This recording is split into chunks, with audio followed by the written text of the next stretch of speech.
반갑습니다. 타임 레버리지. 시간을 들여 막대한 시기로 치환합니다.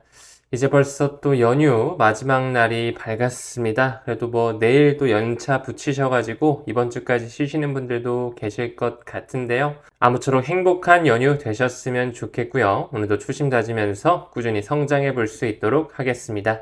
천천히 들어가 볼까요? 달러는 건재하다라고 하면서 최근에 BIS죠. 국제결제은행이 2015년 외환시장 조사 결과치를 냈는데 역시나 세계 FX 거래, Foreign Exchange라고도 하죠. 외환 거래에서 거의 90% 정도가 미국 달러가 차지하고 있다. 2012년보다 3년 전 수치보다 더더욱 증가된 모멘텀을 볼 수가 있거든요. 해당 그래프를 봤을 때도 검은색이 2022년도 거, 파란색이 이제 최근에 나온 2025년도 외환 결제에 대한 현황인데 달러가 조금 더 늘었죠. 오히려 거의 90%에 육박하고 뭐 유로화, 엔화, 파운드, 위안화, 스위스의 프랑까지 5대 기축통화를 필두로 한 메이저 법정 통화들이 역시나 가장 큰 점유율을 가져가고 있구나 확인을 할 수가 있습니다. 얼마 전에 공개됐던 인터뷰에서 이 달러 기반 스테이블 코인에 대해 굉장히 열띤 토론을 좀 하고 왔거든요. 여러분들께서도 제가 고정 댓글에 링크 남겨둘 테니까 연휴 기간에 한 번씩 시청해 주셔도 좋을 것 같습니다. 또 김광석 교수님과 강한국 작가님과 함께 또 XRP에 대해서도 어떻게 생각하는지 들어볼 수 있는 시간이었던 것 같습니다. 무엇보다 내년 상반기까지 6월달까지 우리가 지금 투자하고 있는 XRP 가격이 1만 원에 도달하게 된다면 서울에 있는 우리 장사건물주 강호동 대표님의 건물 통으로 빌려서 파티할 수 있도록 약속을 다시 한번 체크받고 왔습니다. 아무쪼록 해당 영상 한 번씩 시청해 주셔도 좋을 것 같고 이번 인터뷰에서 이 강한국 작가님이 XRP를 왜 써야 되는지 잘 모르겠다 이런 의문점을 좀 가지고 계셨는데 채널에서 제공해 주신 해당 표 덕분에 확실하게 인지시켜 드릴 수 있었던 것 같습니다. 우리 채널 디렉터님께 다시 한번 감사드린다는 말씀 전달드리고 싶네요. 결론만 말씀드렸을 때 1번과 3번과 같은 이런 케이스에서는 굳이 꼭 XRP가 필요가 없습니다. 뭐 동일체인 간 단일 통화 결제할 때는 달러 기반 스테이블 코인으로도 충분히 커버가 가능하지만 이종 통화, 이종 체인 개념이 들어가게 되면 인터레저 프로토콜의 개념과 브릿지 통화인 XRP가 필요할 수 있는 환경이 마련된다라는 거 다시 한번 강조드리고 싶네요.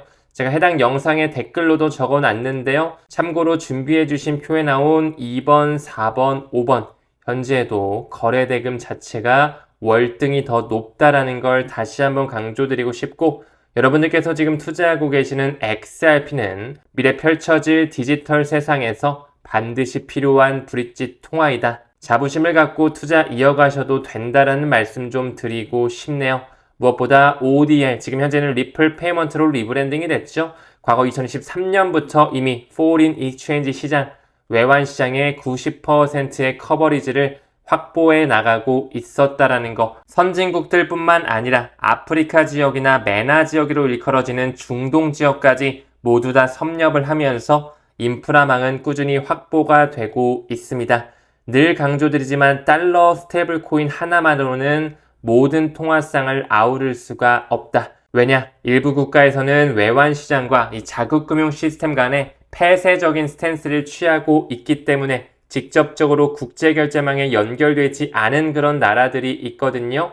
이런 나라들이 있을 뿐만 아니라 외환보유고의 부족이라든지 환전 인프라 자체가 깔려있지 않은 나라들도 상당히 아직 많기 때문에 이 달러 페어상이 지원되지 않는 통화국이 여전히 존재하고 많다라는 거. 하지만 XRP 자체는 모든 통화상을 아우를 수 있는 중립적인 포지셔닝 뿐만 아니라 리플 원장에 지금 꾸준히 탑재되어 가고 있는 여러 가지 프로그래밍 세팅을 미루어 보았을 때 결국에는 유틸리티가 가장 커질 수밖에 없다라는 것 다시 한번 강조드리고 싶네요. 다음 기사 넘어갔을 때 최근에 스테이블 코인에 대한 발행량도 점점 커가고 있고 비트코인, 이더리움 가격이 아주 단단하게 받쳐주면서 우상향하는 모습이 보여지고 있죠.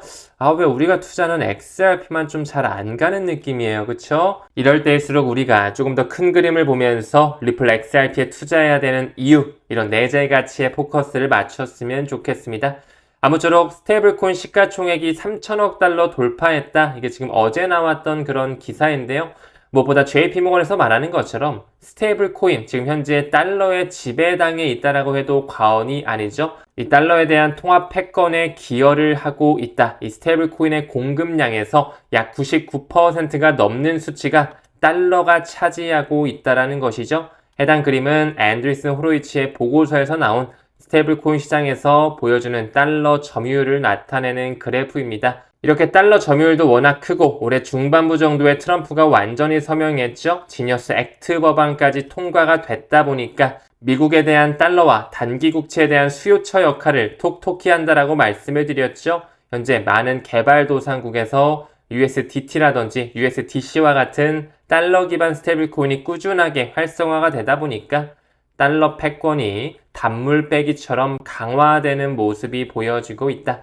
어떻게 보면 참 아이러니하죠. 큰 그림으로 봤을 때는 달러에 힘을 빼고 있는 건 맞지만 달러 기반 스테이블 코인으로 지니어스 액트 법안을 통해 달러의 헤게모니 자체를 연장시키고 있다라는 거. 하지만 지금 현재 스테이블 코인 춘추 전국 시대는 결국 CBDC라고 하는 중앙은행의 개입이 올 수밖에 없는 과도기적 시점에 불과하다라는 거. 빅피처를 다시 한번 강조드립니다. 방금 언급드린 것처럼 지니어스 액트 법안을 통해 이 3개월 미만 미 단기 국채에 대한 수요가 올라가다 보니까 가격은 당연히 상승할 수밖에 없겠죠. 이와 반대과는 금리 같은 경우는 하향 안정화가 되면서 현재 4% 안팎으로 떨어진 모습을 확인할 수가 있습니다. 최근에 BIS 공식 보고서에서도 지니어스 액트 법안을 통해서 미국 단기 국채에 대한 수요처, 완충제 역할을 톡톡히 하고 있다. 이런 얘기가 나오고 있는데요. 지금 현재 그들은 무엇보다도 이 단기 국채 그리고 10년물 장기 국채에 대한 수익률 자체를 하향 안정화시키면서 달러에 대한 힘을 빼고 새로운 금융 시스템을 준비하고 있다라는 거. 이게 더 중요한 포인트임을 잊지 마시길 바라겠습니다. 요즘에 비트코인뿐만 아니라 실물 금값, 은값도 역대 최고치를 꾸준하게 경신하고 있죠.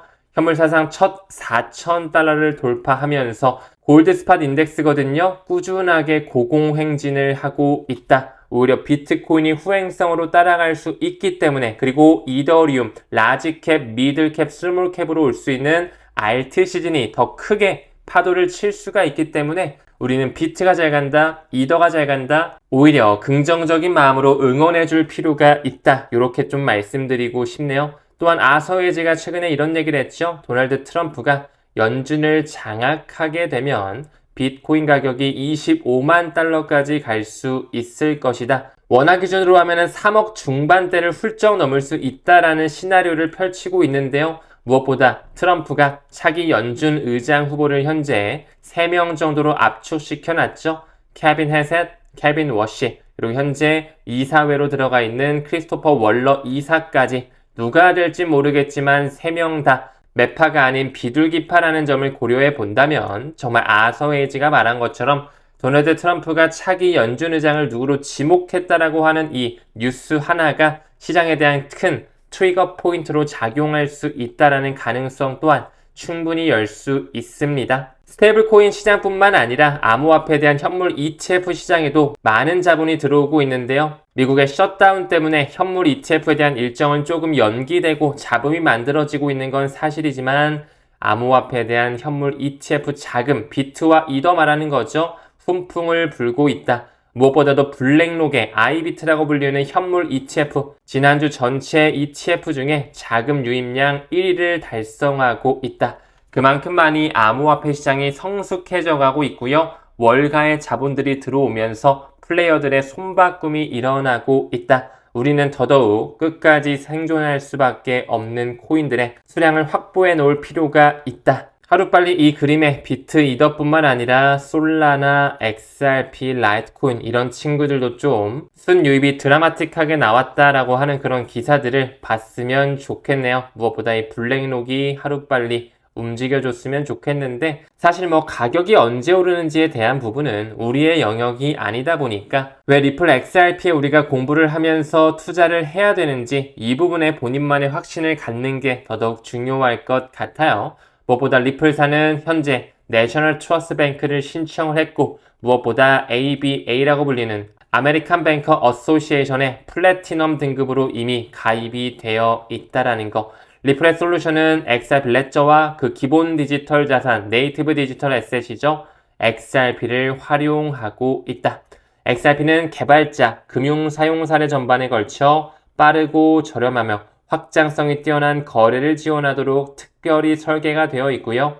이미 90개 이상의 시장에서 활성화가 되어져 있습니다. 언제 스위치를 켤지 그 부분은 그들이 정하겠지만 반드시 XRP가 가치 반영이 되면서 유틸리티가 크게 확보하는 움직임 나올 수밖에 없다라고 생각을 합니다. 최근에 바이낸스 코인이죠. 이 BNB 시가총액이 꾸준히 올라가면서 XRP를 제치고 3위에 등극했다 이런 얘기가 나오고 있는데 또 최근에 USDT라든지 USDC 주주량 자체가 엄청나게 들어오다 보니까 시가총액 5위 자리까지 밀려난 모습이 보여지고 있는데요. 하루빨리 이 삼각수렴의 패턴이 끝난 이후에 추가 상승을 할 수 있는 모멘텀 나와줬으면 하는 바람 저 또한 당연히 가지고 있겠죠. 이 해당 사진에 보이는 것처럼 암호화폐 트레이더이자 교수인 아스트론스는 차트 구조가 강한 상승형으로 전환이 됐다라고 하면서 조만간 사상 최고가를 새로 쓸 수 있다. 이제 점점 인내의 영역으로 들어가는 것 같은데요. 그 세력들은 많은 XRP의 개인 투자자들이 빠져나갔을 때 급격한 상승을 만들어낼 것입니다. 그 시기가 언제인지는 몰라도 확실히 올 수밖에 없다라는 것에 확신하기 때문에 우리는 지금처럼 꾸준히 공부하고 인내하면서 묵묵히 우리만의 길을 걸어가야 되겠죠. 아무쪼록 오늘도 함께 성장해 주시면 대단히 감사드리고요. 고정 댓글 통해서 영상 걸어둘 테니까 꼭 한 번씩 시청하시길 바라겠습니다. 반드시 XRP 1만원 이상 도달하는 시기 내년 6월 안에는 오지 않겠어요. 그쵸? 긍정적으로 바라보면서 금일 영상 마무리 짓도록 하겠습니다. 우리는 모든 면에서 점점 더 좋아지고 있습니다. 감사합니다. 성투합시다.